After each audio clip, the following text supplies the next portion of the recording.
ఇప్పుడు అప్పుల పాలయ్యారు, జీవితాంతం అప్పుల పాలు అవుతారని గ్యారంటీ ఉందా? ఎంతో మంది అప్పుల పాలైన వాళ్ళు తర్వాత కుబేర్లు అవ్వలేదా? ఓలడంత మంది ఉన్నారు అయిన వాళ్ళు. ఈ రోజు కుబేర్లు అయిన వాళ్ళు రేపు పొద్దున అడుక్కు తింటూ పోలేదా? తిండి లేకుండా అయిపోలేదా?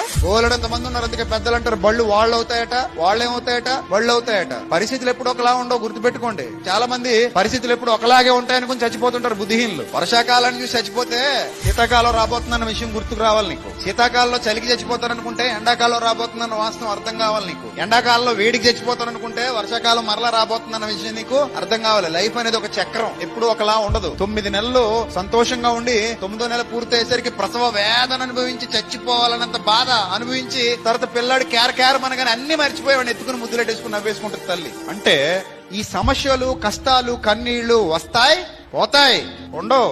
ఏ కష్టం శాశ్వత కాలం ఉండదు, ఏ శ్రమ శాశ్వత కాలం ఉండదు, ఏ బాధ శాశ్వత కాలం ఉండదు.